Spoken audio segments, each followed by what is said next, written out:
আসসালামু আলাইকুম। আজকে ২০২৬ সালের যে নির্বাচন, সেই নির্বাচন নিয়ে মূলত আলোচনা হবে। নির্বাচনে আগেই বলেছি যে এবার আমি নির্দিষ্ট কোনো দলের পক্ষে আমার কোনো অবস্থান থাকবে না। তবে অবশ্যই যা ঘটে, যেটা ঘটছে, যা ঘটবে সামনে, আল্লাহ যদি বাঁচিয়ে রাখেন, সেটা নির্বাচন পর্যন্ত, নির্বাচনের ফলাফল পর্যন্ত আপনাদের প্রতি মুহূর্তের আপডেট জানানোর চেষ্টা করব ইনশাআল্লাহ। তো তার ধারাবাহিকতায় আজকে আপনাদের বলা চলে সূচনা একটা বক্তব্য দিচ্ছি, যেখানে মূলত বিএনপি এবং জামায়াত দুই দলই এবারের প্রতিদ্বন্দ্বিতা করছে মূলত। তো তাদের ভেতরে কাদের অবস্থান কেমন আছে, ক্ষমতায় কারা যেতে পারেন, কেন যেতে পারেন, বা আপনার কাকে পছন্দ করা উচিত, সমর্থন দেওয়া উচিত ইনডিরেক্টলি, সেটারও কিছু ইঙ্গিত আমার এই ভিডিওতে থাকবে। প্রথমেই বলে রাখি যে ২০২৪ সালের ৫ই আগস্টের পর থেকে আমি বিভিন্ন ভিডিওতে বলেছি যে তারেক রহমান এর নেতৃত্বে যে বিএনপি, সে বিএনপি আগের বিএনপি সরকারের যে সময়টা ছিল তার চাইতে অনেক বেশি উন্নত একটা কি বলবো যে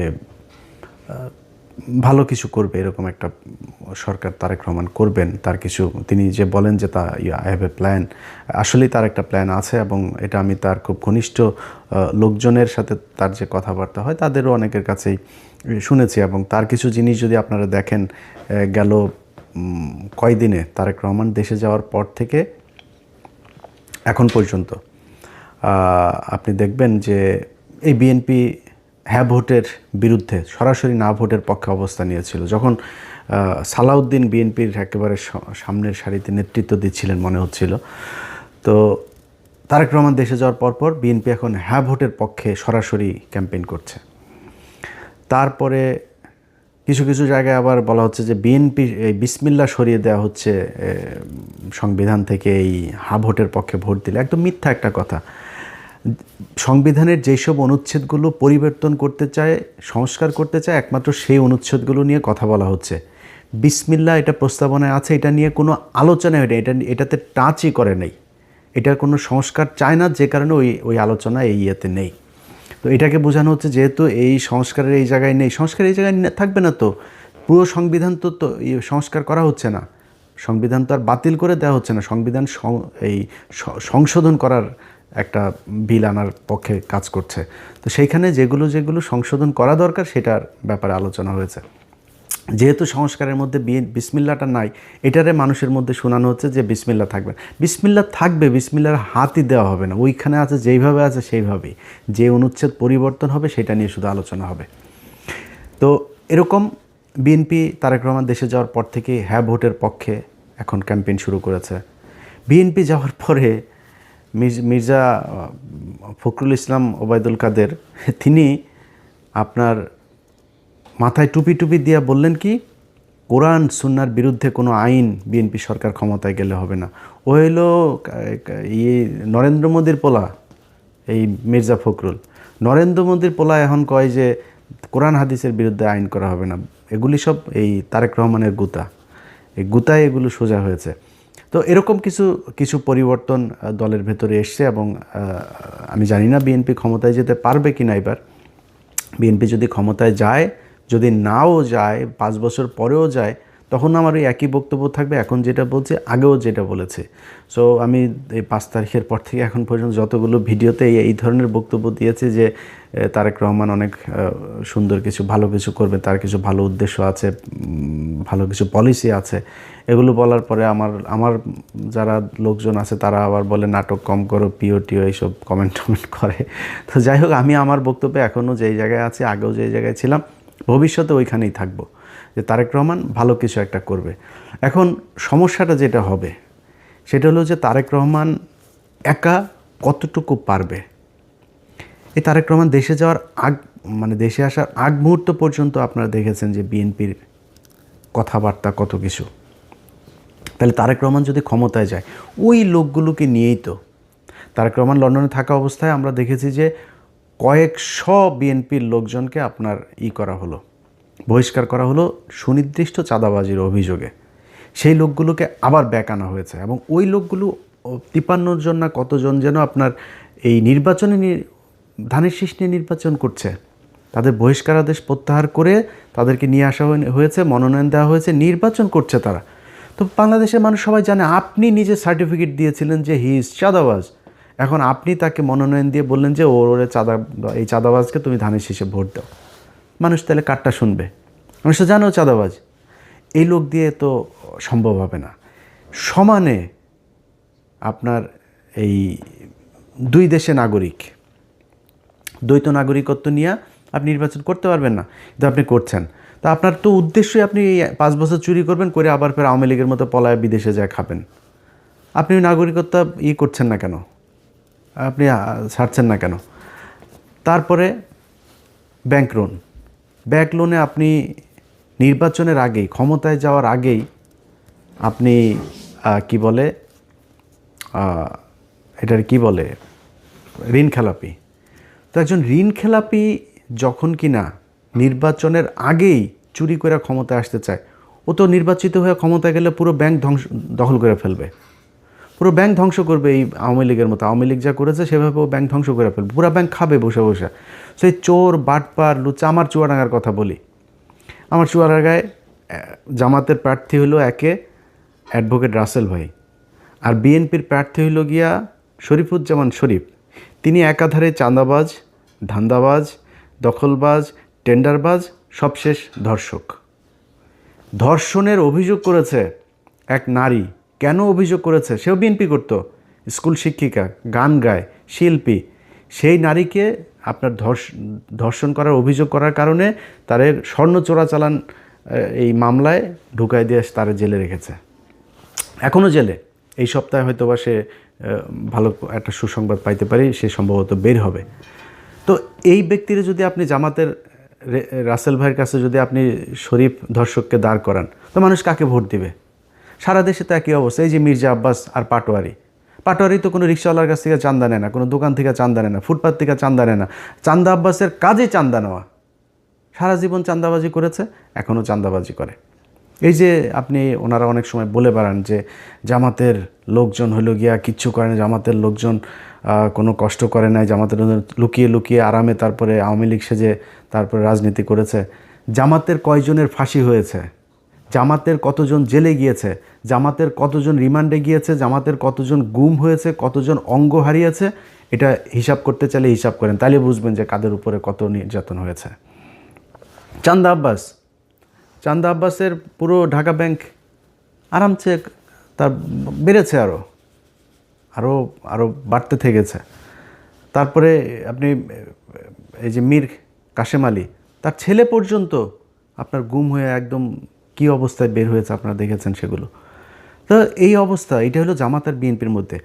আপনি ধরেন হাইপোথেটিক্যাল কথাবার্তা বাদ দেন, জামাত আর বিএনপির সাথে আমরা যে প্রতিদ্বন্দ্বিতা করব, কারণ একজন বিএনপির ভাইকে আমি বলবো যে মানে আমি কিন্তু চাই যে সব রাজনীতি, খালি বিএনপি একা না, আমি চাই আওয়ামী লীগও যদি বাংলাদেশে কোনো দিন রাজনীতি করে, জাতীয় পার্টির রাজনীতি, সব রাজনীতিবিদদেরই মানে ঠিক জায়গায় আসতে হবে। ভাই আপনি চোর বাটপার সে আগের চান্দাবাজ এগুলো নিয়ে আমার যদি বলতে বলেন, মানে একটু সেফ জোনে থাকার জন্য বলি, নাহলে 100% বলে ফেলতাম।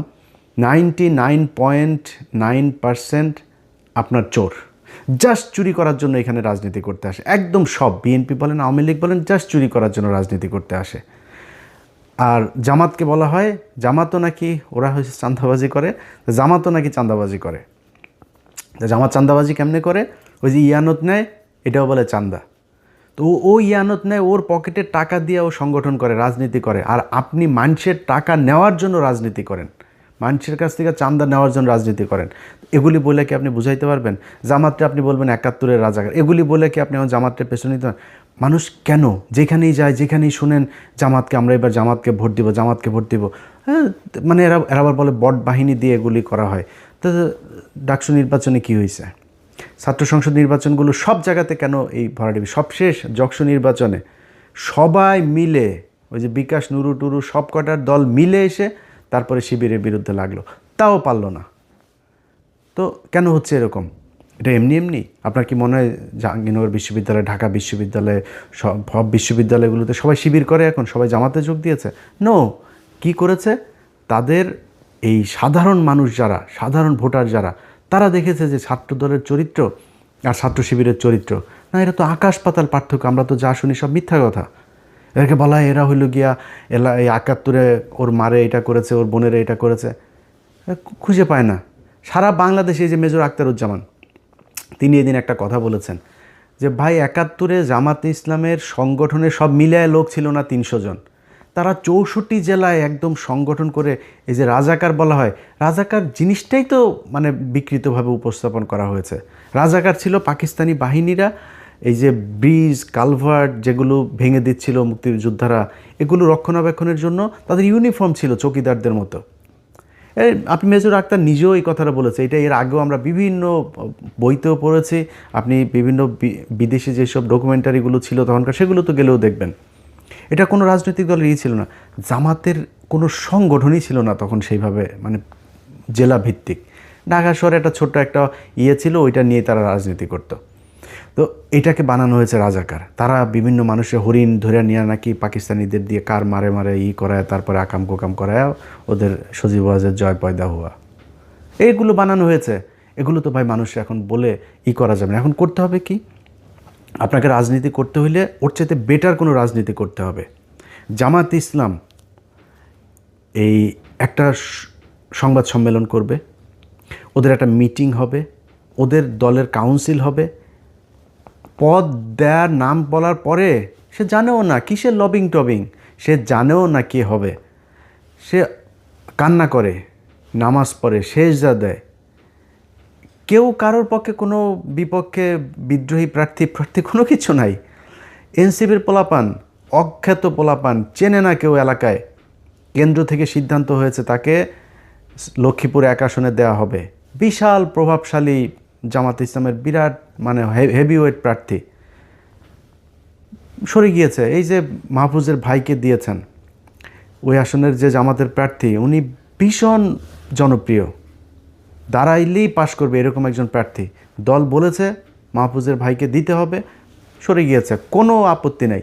একটা জায়গায় আসন দেওয়ার পর ২ মিনিটের মধ্যে জামাতের প্রার্থী ফেসবুকে পোস্ট করেন, দলীয় সিদ্ধান্তকে স্বাগত জানিয়ে, শ্রদ্ধা জানিয়ে সরে যাচ্ছে। কেন? মানে কোনো জায়গায় চেয়ার নিয়ে লাথালাথি নাই, ধাক্কাধাক্কি নাই, কোথাও বক্তব্য দেওয়া নিয়ে ধাক্কাধাক্কি নেই। খালেদা জিয়ার খিচুড়িটা নিয়েও আপনারা কারাকারি করে মারামারি করলেন। প্রতিদিন এদের কামড়া কামড়ি, সেই আওয়ামী লীগ যা করতো তাই হচ্ছে। আপনি বলেন ভাই আপনি আমার যদি এমন বলেন যে ও ইলিয়াস বোধহয় জামাতের দালালি করে, ভাই বললে কোনো সমস্যা নাই। আপনি যার মনে চায় বলেন। আমি তো আপনাদেরকে বিএনপি ক্ষমতায় আসার আগে আওয়ামী লীগ থাকা অবস্থাতে সবসময় একটা কথা বলেছি কি, যে আমার খালি আমি রাজাকার হইতে রাজি, আমি পাকিস্তানি মিলিটারি হইতে রাজি, সব হইতে রাজি, যা বানাবি সব হইতে রাজি, কিন্তু আমার আওয়ামী লীগ খালি বানাবি না, আর কিছু সমস্যা নেই। তো আমাকে আপনি যা মনে চায় বলেন। আপনি নিজেকে কোশ্চেন করেন, একটা সংগঠনের এত নিয়ম শৃঙ্খলা, এত ডিসিপ্লিনের মধ্য দিয়ে যেই সংগঠন আসবে, কোনো চাঁদাবাজির নাই, অভিযোগ নাই, ধর্ষণের অভিযোগ নাই, টেন্ডারবাজির অভিযোগ নাই, এরকম একটা দলের পাশে দাঁড়িয়ে আপনি চান্দা আব্বাসকে দিয়ে কিভাবে দল চালাবেন? সো বেটার একটা পলিসি নিশ্চয়ই আপনাকে করতে হবে। কেমনে করবেন, কিভাবে করবেন, সেটা আপনারা জানেন।